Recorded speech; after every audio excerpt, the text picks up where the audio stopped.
आज की यह कहानी आपको वर्तमान में रहना सिखाएगी, जिससे आप भविष्य की और अतीत की चिंता और डर से मुक्त हो जाओगे और आपका नजरिया हमेशा के लिए सकारात्मक हो जाएगा। तो चलिए आज की अद्भुत कहानी की शुरुआत करते हैं। एक बार एक व्यक्ति बौद्ध भिक्षुक के पास जाता है और कहता है, मैं अपने नगर का एक व्यापारी हूं। मेरा पूरा दिन अपने व्यापार के कामकाज में ही गुजर जाता है, जिसकी वजह से मुझे ज्यादा खाली समय नहीं मिलता। ज्यादा खाली समय ना मिलने और हर समय व्यस्त रहने की वजह से मैं तनाव महसूस करने लगा हूं। पिछले कई महीनों से मैं अपना कोई भी काम ठीक से नहीं कर पा रहा हूं। अब तो किसी भी काम में मेरा मन भी नहीं लगता। मुझे काम को टालने की आदत लग चुकी है। मैं बहुत ही आलसी और चिड़चिड़ा सा हो गया हूं। अपने इन सारी आदतों की वजह से ही मैं आजकल बहुत ही आसान और व्याकुल रहने लगा हूं। कृपया आप मुझे कोई ऐसा तरीका बताएं जिससे पूरे दिन मैं अपने मन को भटकने से रोक सकूं और पहले की तरह अपने व्यापार में मन लगा सकूं। बौद्ध भिक्षु ने व्यक्ति की सारी बातें पूरे ध्यान से सुनी और फिर कहा, तुम्हारी समस्या तुम्हारा काम में व्यस्त रहना नहीं, बल्कि अपने काम को बोझ समझना है।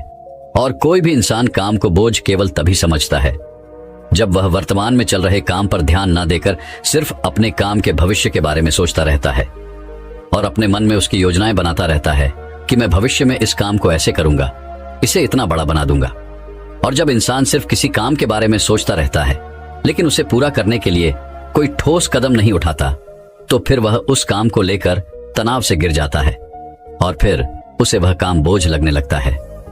यह सुन व्यक्ति ने कहा, हम हाथ मन, आपने तो मेरे मन की बात कह दी। मैं भी पिछले कई महीनों से रोज अपने काम पर ध्यान देने की बजाय अपने व्यापार की भविष्य के बारे में सोचता रहता हूं कि कहीं भविष्य में मेरा व्यापार कम ना हो जाए, कहीं कोई दूसरा व्यापारी मेरे व्यापार के इलाकों में कब्जा ना कर ले। और ऐसी कई तरह के नकारात्मक बातें मेरे मन में चलती रहती हैं, जिससे मैं अपने आज के व्यापार पर ध्यान नहीं दे पा रहा हूं।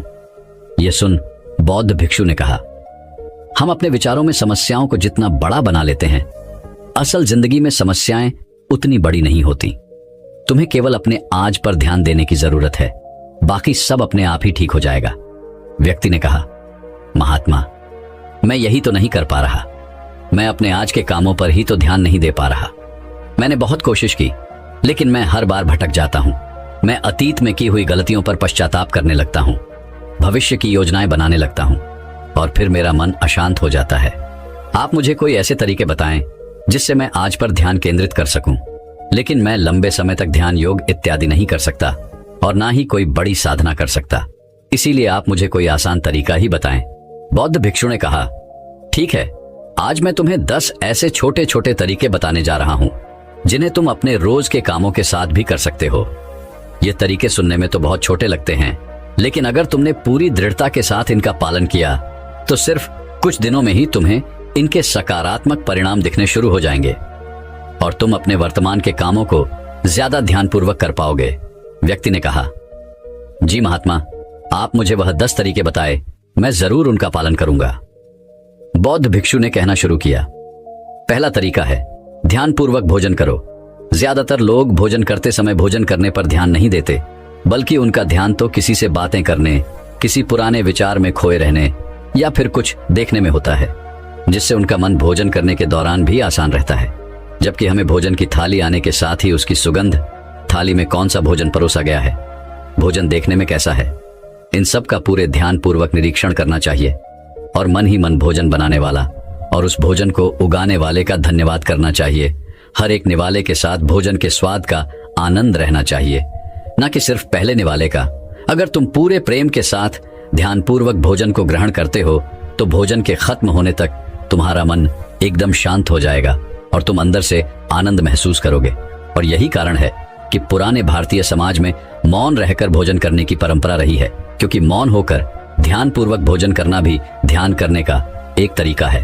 और न केवल भोजन करते समय, बल्कि अगर तुम रोजमर्रा के अन्य कामों को भी, जैसे कि चलना, नहाना, सफाई करना इत्यादि को भी ध्यानपूर्वक करते हो, तो तुम पूरे दिन खुशी और आनंद से भरे रहोगे। बौद्ध भिक्षु ने कहा, दूसरा तरीका है अपने सांसों पर ध्यान दो। सांस प्राकृतिक रूप से चलने वाली एक स्वाभाविक और लयबद्ध प्रक्रिया है। जब हम अपनी आती जाती सांसों पर ध्यान देते हैं तो यह हमें हमारे दिमाग से निकालकर शरीर में ले जाती है। परिणाम स्वरूप हम अपने विचारों की उलझन, भय और चिंताओं से मुक्त हो जाते हैं और यह काम तुम किसी भी समय कर सकते हो। बुद्ध के द्वारा बताई गई विपासना ध्यान विधि में भी अपनी आती जाती सांसों पर ध्यान केंद्रित करने के लिए ही कहा गया है। जब भी तुम तनावग्रस्त हो जाओ या खुद को विचारों में उलझा हुआ पाओ तो तुरंत अपना ध्यान अपनी आती जाती सांसों की तरफ मोड़ दो। कुछ ही पलों बाद तुम महसूस करोगे कि तुम शांत होते जा रहे हो। तुम्हारी सारी उलझने, सारा तनाव गायब हो गया है। और अगर तुम लंबे समय तक अपने सांसों पर ध्यान केंद्रित करने की आदत डाल लेते हो तो तुम खराब से खराब परिस्थितियों में भी खुद को शांत रख पाओगे और अपने वर्तमान के कामों पर ज्यादा लंबे समय तक ध्यान केंद्रित कर पाओगे। सांसों पर ध्यान देना हमें याद दिलाता है कि हम कौन हैं। हमें आभास होता है कि हम वह विचार नहीं हैं जो अभी हमारे अंदर चल रहा है, बल्कि हम तो इससे अलग हैं, इससे ऊपर हैं। दोस्तों, हम केवल अपनी सांसों पर ध्यान देकर बहुत से नए आयामों की खोज कर सकते हैं। हमारे पूर्वजों ने इस पर बहुत काम किया था कि कैसे हम केवल अपनी सांसों पर नियंत्रण रखकर ऐसी ऐसी चीजें कर सकते हैं जो साधारण इंसानी जीवन से परे है। हम अपनी सांसों पर ध्यान देकर खुद को ऐसी स्थिति में ला सकते हैं कि जीवन में आने वाला कोई भी उतार चढ़ाव हमें परेशान नहीं कर सकता। बौद्ध भिक्षु ने व्यक्ति से कहा, तीसरा तरीका है अपने इंद्रियों से जुड़ी हमारी 5 इंद्रियों नाक, त्वचा, जीभ्या, कान और आंखें हमारे शरीर के प्रवेश द्वार हैं। लेकिन जब हम विचारों में खोए रहते हैं तो हम अपनी इंद्रियों को अनुभव नहीं कर पाते कि हमारे आसपास क्या चल रहा है, कैसी सुगंध है, कैसी ध्वनियां आ रही है। जब तक कि यह सारी चीजें इतनी प्रबल ना हो कि यह हमारा ध्यान अपनी ओर खींच ले, हम बस बेहोशी में जिए चले जा रहे हैं। इसीलिए अपने आसपास की चीजों को ठहर कर ध्यान से देखने की आदत डालो। जैसे अपने शरीर से टकराती ठंडी हवा को महसूस करो, बगीचे में खिले रंग बिरंगे फूलों पर ध्यान दो, उनकी खूबसूरती को निहारो, पक्षियों की आवाजों पर ध्यान दो, उगते और डूबते सूरज को कुछ देर ठहर कर देखो। ये सारी छोटी छोटी चीजें तुम्हें तुम्हारे वर्तमान से जोड़ेगी। अगर तुम अपने जीवन में शांति और आनंद का अनुभव करना चाहते हो तो तुम्हें अपने आसपास की चीजों पर ध्यान देना होगा। तुम्हें कुछ पल ठहर कर उन्हें प्रेम पूर्वक देखना और महसूस करना होगा।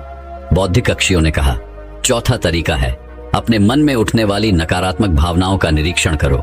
परेशान, निराशा या क्रोधित होना हम इंसानों में आम बात है, लेकिन हमें चाहिए कि हम ऐसी भावनाओं के बहाव में ना आए, बल्कि जब भी हमारे अंदर किसी भी प्रकार की नकारात्मक भावना उठी तब हमें इन भावनाओं पर ध्यान देना चाहिए। जैसे कि जब तुम्हें गुस्सा आए या कुछ गलत करने का मन करे तो कुछ देर ठहर कर देखो कि उस समय तुम्हारे अंदर कैसे विचार उठ रहे हैं। कुछ देर में तुम महसूस करोगे कि तुम वह विचार नहीं हो, तुम उनसे अलग हो। तुम उन्हें देखते रहो और कुछ ही देर में वह सारे नकारात्मक विचार गायब हो जाएंगे। और अगर तुम हर बार ऐसा ही करते हो तो तुम तुम्हारी भावनाओं पर नियंत्रण करना सीख जाओगे। भिक्षु ने कहा, 5वां तरीका, अपने मन में उठने वाले हर विचार पर भरोसा मत करो। हमारा मन हर समय अनुमान और धारणाएं बनाता रहता है जो कि सच नहीं होती। जैसे कि जब भी हम किसी व्यक्ति से मिलते हैं या किसी नई चीज को देखते हैं तो तुरंत हमारा मन उसके बारे में अपनी पूर्व धारणाएं बनाने लगता है और फिर उस चीज या इंसान को या तो अच्छा या बुरा बनाकर हमारे सामने पेश करेगा और फिर हम अपने विचारों को सच मानकर उस इंसान या चीज को वैसा ही समझने लगते हैं। और कुछ लोग तो अपनी ही धारणाओं को सच मान लेते हैं और उसी पर अड़े रहते हैं, जबकि हमें खुद को किसी भी प्रकार की पूर्ण धारणा से स्वतंत्र रखने का प्रयास करना चाहिए और पूरी जागरूकता के साथ जो चीज असल में जैसी है उसे वैसे ही देखने का प्रयास करना चाहिए, न कि उसमें अपनी तरफ से अच्छा या बुराई की चादर ढक देनी चाहिए। अगर तुम वर्तमान में रहते हुए पूरे साक्षी भाव के साथ बिना किसी पूर्व धारणा के किसी भी चीज को देखते या सुनते हो तो यह तुम्हें शांत और तनाव मुक्त रखेगा। भिक्षु ने कहा, 6ठा तरीका, रोज कुछ देर तक ध्यान का अभ्यास करो। ध्यान करने के लिए घंटों बैठने की जरूरत नहीं है। दिन में 10 मिनट का ध्यान भी जीवन पर सकारात्मक प्रभाव डाल सकता है। रोज ध्यान करने से हमारे जीवन में नई ऊर्जा, उत्साह, शांति और प्रेरणा का आगमन होता है। हम पूरे दिन अंदर से खुश और शांति महसूस करते हैं। रोज ध्यान करने से तुम स्वाभाविक रूप से अपने वर्तमान के क्षणों में रहना सीख जाते हो। भिक्षु ने कहा, 7वां तरीका जो तुम्हारे पास है उसके लिए आभारी रहो। जिंदगी में खुशी लाने का सबसे आसान तरीका है आभार व्यक्त करना।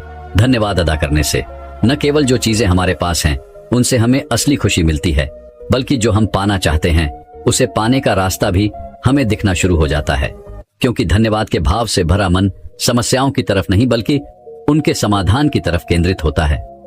जो भी तुम्हारे पास है उसके लिए इस अदृश्य ब्रह्मांडीय शक्ति का धन्यवाद अदा करना तुम्हारे जीवन को जादुई तरीके से बदल कर रख सकता है। तुम्हें यह सोचना चाहिए कि तुम कितने धन्य हो कि तुम्हारे पास एक निश्चित चीज है। उदाहरण के लिए, तुम्हारे पास एक अच्छा व्यवसाय है और न जाने कितने लोग तुम्हारे जैसा व्यवसाय करने की इच्छा रखते होंगे, लेकिन उनके पास नहीं है। भिक्षु ने कहा।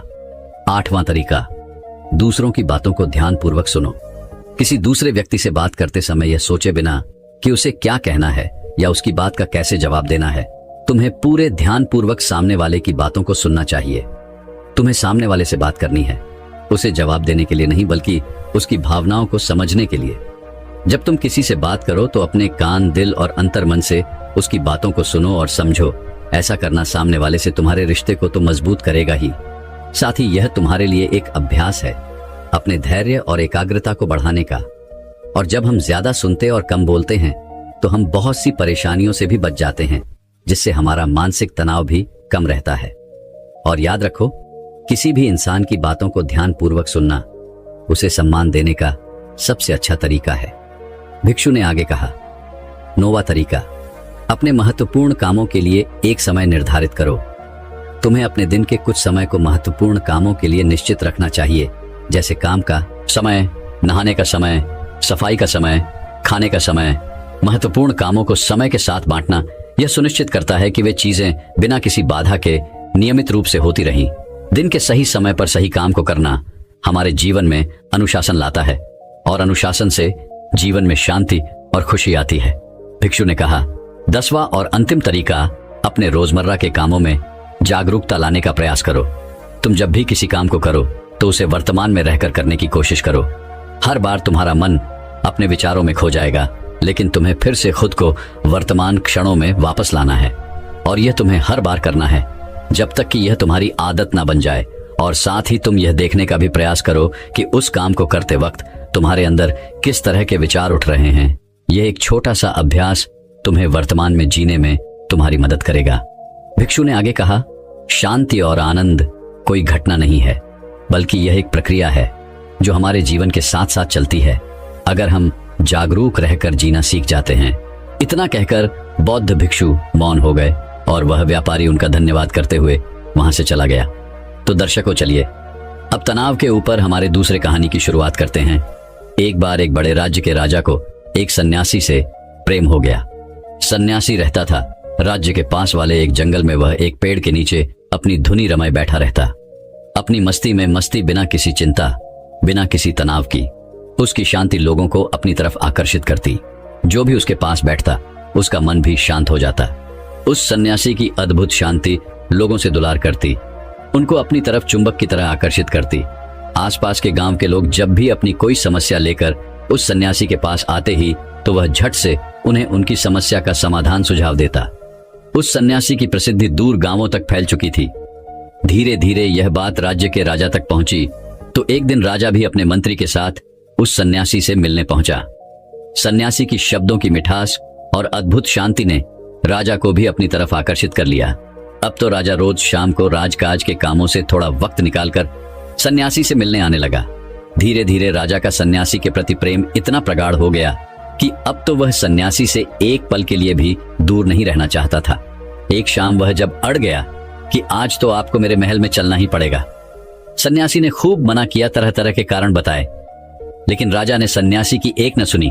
अंततः सन्यासी को राजा के महल आना ही पड़ा। राजा महल में सन्यासी को अपनी ही तरह की सूक्ष्म गद्दी देता, उसे पूरा मान सम्मान देता। राज्यसभा में सन्यासी राजा से केवल एक सीढ़ी नीचे की कुर्सी पर ही बैठता। दोनों हमेशा साथ रहते। एक बार दोनों एक जंगल में शिकार के लिए गए और शिकार का पीछा करते करते रास्ता ही भटक गए। दोनों अकेले ही गए थे, उनके साथ कोई सैनिक इत्यादि नहीं था। सन्यासी, राजा और उनका घोड़ा, यह तीन ही थे। रास्ता खोजते खोजते सुबह से शाम हो गई, लेकिन उन्हें महल वापस लौटने का रास्ता नहीं मिला। दोनों बहुत थक चुके थे और उन्हें जोरों की भूख भी लगी थी, लेकिन कुछ खाने को नहीं मिल रहा था। तभी राजा की नजर वृक्ष पर लगे एक फल पर पड़ी। उस वृक्ष पर केवल एक ही फल लगा हुआ था। राजा ने तुरंत पेड़ पर चढ़कर उस एक फल को तोड़ दिया। राजा का मन तो कर रहा था कि वह उस पूरे ही फल को खा लिए, लेकिन वह उस सन्यासी से प्रेम ही इतना करता था कि वह उसे बिना खिलाए कुछ भी नहीं खाता था। राजा ने फल के 6 टुकड़े किए और उसमें से 3 टुकड़े सन्यासी को देने लगा। पहले तो सन्यासी ने फल लेने से मना किया, लेकिन फिर राजा के बार बार आग्रह करने पर उसने वह तीनों टुकड़े ले लिए और उन्हें खाने लगा। अपने हिस्से के फल खाने के बाद सन्यासी ने कहा, वाह, अद्भुत मजा आ गया। इतने स्वादिष्ट फल तो मैंने अपनी जिंदगी में आज से पहले कभी नहीं खाए। कृपया कर एक फल और दे दीजिए। वह राजा उस सन्यासी से बहुत प्रेम करता था, इसलिए उसने अपने हिस्से में से बल्कि एक भाग सन्यासी को और दे दी। वह सन्यासी उस फल को खाने के बाद कहता है, अद्भुत, अति स्वादिष्ट, कृपया कर एक फल और दे दे। उस सन्यासी की यह बात सुन राजा को थोड़ा बुरा लगता है, क्योंकि फल एक ही था और भूखे दोनों थे। लेकिन उस राजा का उस सन्यासी के प्रति प्रेम भी इतना था कि वह अपने हिस्से में से दूसरा भाग भी उस सन्यासी को दे देता है। वह सन्यासी झट से उस दूसरे भाग को भी खा लेता है और कहता है, वाह, बहुत खूब आनंद आ गया। अगर एक फल और मिल जाए तो मजा ही आ जाए। कृपया कर एक फल और दे दीजिए। यह सुन राजा उस सन्यासी से कहता है, यह तो गलत है, भूखा तो मैं भी हूं, कम से कम एक तो खाने दो। तभी सन्यासी लपक कर राजा के हाथ से वह आखिरी फल भी छीन लेता है। राजा ने कहा, रुको, अब तो तुम सारी सीमाएं लांघ रहे हो। मैं तुमसे इतना प्रेम करता हूं, तुम मुझसे जरा भी प्रेम नहीं करते। क्या तुम्हें मेरी भूख नहीं दिख रही? मैं भी तो तुम्हारे साथ सुबह से भटक रहा हूं। इतना कहकर राजा ने वह आखिरी फल सन्यासी के हाथ से छीन लिया और अपने मुंह में रख लिया। जैसे ही राजा ने उस फल को अपने मुंह में रखा, तुरंत ही उसे थोप दिया, क्योंकि वह फल कड़वा जहर था, इतना कड़वा जिसकी कोई सीमा नहीं। राजा ने उस सन्यासी से कहा, तुम पागल हो, इतना कड़वा फल तुमने कैसे खा लिया? तुमने मुझसे शिकायत क्यों नहीं की?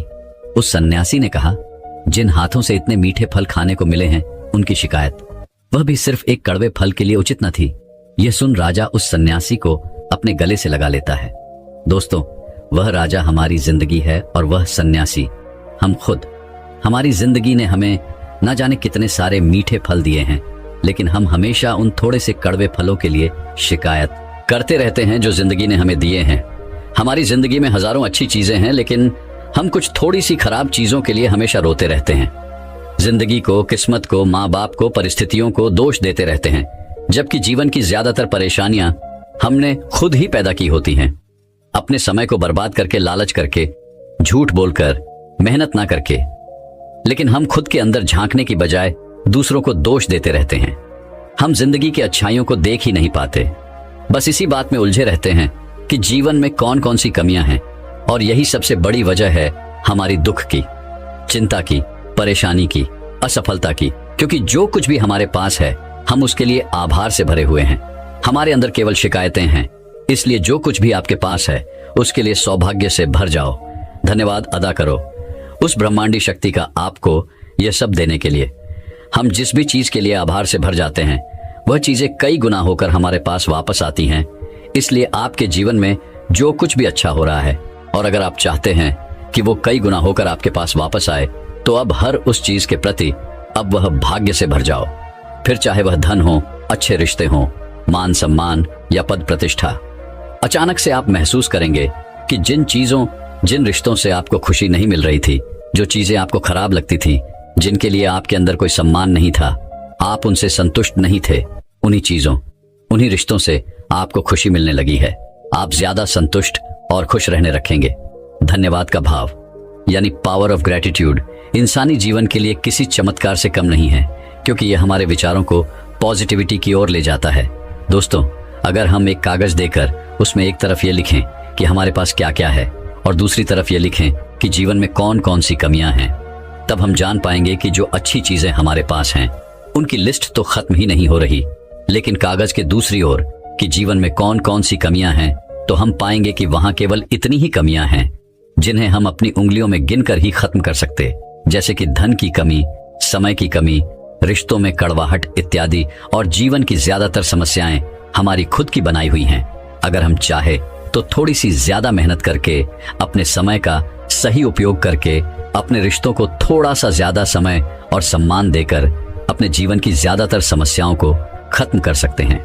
लेकिन हमारा ध्यान समाधान की बजाय समस्या की तरफ ज्यादा होता है, और यही हमारे दुख और तनाव का एक बड़ा कारण है। अगर हम ध्यान से देखें तो हमारे आसपास ही ऐसी बहुत सी चीजें हैं जिनके लिए हम इस पल का धन्यवाद कर सकते हैं। स्वच्छ हवा पीने के लिए साफ पानी, स्वस्थ शरीर, हमारी आंखें, हमारे कान, हाथ पैर इत्यादि। अच्छी आंखों का होना कितना बड़ा सौभाग्य है, यह उस इंसान से पूछो जो अंधा है। अच्छे कानों की कीमत उससे पूछो जो बहरा है। स्वस्थ शरीर का महत्व उससे पूछो जो बीमार है। अगर ऐसे लोगों को एक चीज वरदान प्राप्त करने का केवल एक मौका मिले तो ये लोग सबसे पहले अपने शरीर को स्वस्थ करने का वरदान मांगेंगे। इसलिए अगर हमारे पास एक स्वस्थ शरीर है तो इसके लिए इस पल का धन्यवाद तो बनता है। अगर आज रात हम अच्छा खाना खा पा रहे हैं तो इसके लिए भी इस पल का धन्यवाद करो, क्योंकि आज रात दुनिया में लाखों लोग भूखे सोने वाले हैं। कम से कम हम उनमें से तो नहीं हैं। पुराने चाइना में एक बहुत बड़ा सन्यासी हुआ, मुझे उसका नाम याद नहीं आ रहा। एक बार वह अपने कुछ शिष्यों के साथ नदी से स्नान कर वापस लौट रहा था। तभी अचानक उसका पैर रास्ते में पड़े एक पत्थर से टकरा गया। उसके अंगूठे में जोरों की चोट लगी और उसका पूरा पैर लहूलुहान हो गया। लेकिन उस सन्यासी ने तुरंत ही उस पत्थर को उठाकर रास्ते से किनारे फेंका और हाथ जोड़कर परमात्मा का धन्यवाद करने लगा। यह देखकर उसके शिष्यों ने पूछा, आप ये क्या कर रहे हैं? यह भी कोई धन्यवाद करने वाली बात है? सन्यासी ने कहा, धन्यवाद कर रहा हूं कि अंगूठे के चोट से ही काम हो गया, वरना सर के बल भी गिर सकता था, सर भी फूट सकता था, जान भी जा सकती थी। इसीलिए धन्यवाद कर रहा हूं कि सिर्फ इतना सा दर्द देकर ही मुझे बड़े दर्द को सहने से ही बचा लिया।